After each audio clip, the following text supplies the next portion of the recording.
এইমাত্র খবর এলো ডাক্তার সাদাত মেয়র হলো। মানে এই স্লোগানটি পুরো চট্টগ্রামে মুহূর্তের মধ্যে ছড়িয়ে পড়েছে। বিষয় হচ্ছে যে আদালতের রায়ে বিএনপির নেতা ডাক্তার সাদাত হোসেন মেয়র হতে চলেছেন। পূর্বের করা মামলার রায় আজকে দিয়েছেন চট্টগ্রাম মেট্রোপলিটন আদালত। ডাক্তার সাদাত মেয়র নির্বাচন করেছেন। ওই মেয়র নির্বাচনে তাকে হারিয়ে দেওয়া হয়েছে কারসাজি করে। ওই ঘটনায় তৎকালীন উনি একটি মামলা দায়ের করে রেখেছেন এই নির্বাচন বাতিল চেয়ে। তাই আজ চট্টগ্রাম মেট্রোপলিটন আদালত ওই মামলার রায় দিয়েছেন যে ডাক্তার সাদাত মেয়র হিসেবে বহাল থাকতে পারবেন এবং যে রেজাউল করিম মেয়রের দায়িত্ব পালন করেছেন প্রায় 3 বছর 3.5 বছর, ওনাকে অবৈধ ঘোষণা করেছেন আদালত। তাই এই ঘটনাটি মুহূর্তের ভিতরে চট্টগ্রাম শহরে ছড়িয়ে পড়লে বিভিন্ন এলাকায় মিছিল নিয়ে বের হয়েছেন বিএনপির নেতাকর্মীরা। স্লোগানে মুখরিত পুরো চট্টগ্রাম নগরী। শুধু একটি স্লোগান,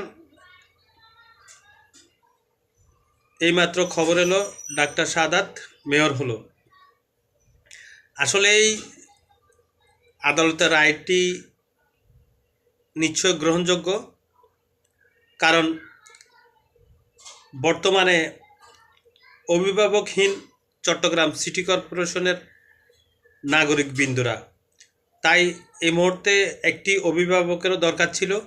আর সুষ্ঠু একটি রায়ের মাধ্যমে বিএনপি নেতা ডাক্তার সাদাত হোসেন মেয়র হিসাবে দায়িত্ব পালন করবেন।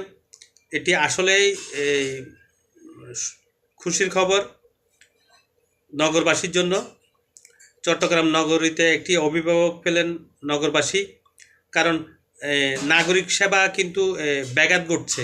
নাগরিক সেবায় যে বিভিন্ন ওয়ার্ড অফিসের যে সেবাগুলো পেয়ে থাকেন জনগণ, সে সেবা থেকে বঞ্চিত হচ্ছে। তাই এই ধরনের একটি অভিভাবক দরকার ছিল চট্টগ্রাম নগরবাসীর।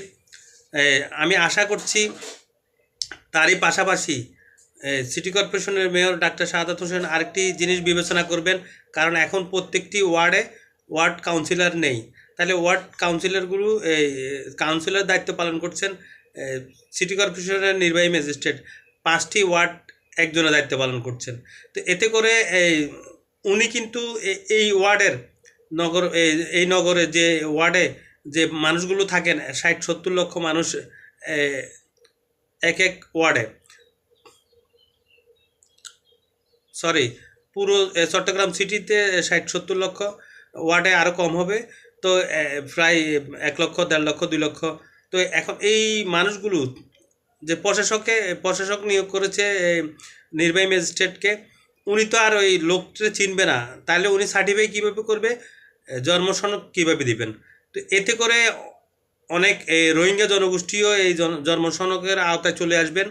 তাই নতুন মেয়রকে স্বাগত জানাচ্ছি এবং নতুন মেয়রের কাছে প্রত্যাশা প্রত্যেকটি ওয়ার্ডে যেন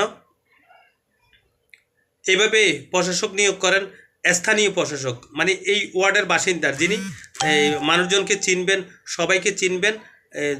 জাতীয় সনদ, জন্ম সনদ, বিভিন্ন সনদগুলো দিতে সহজ হবে। তাই অতি শীঘ্রই যেন মেয়র সাহেব এই পদক্ষেপটি নেন, কারণ প্রত্যেকটি ওয়ার্ডে যেন স্থানীয় একজন করে স্থানীয় জনপ্রতিনিধি হিসেবে প্রশাসক নিয়োগ করেন। একেবারে নিরপেক্ষ নির্দলীয় হোক, সমস্যা নেই। তো আশা করছি এই পদক্ষেপ নতুন মেয়র ডাক্তার সাদাত হোসেন নেবেন। ধন্যবাদ, ভালো থাকবেন, সুস্থ থাকবেন। আসসালামু আলাইকুম।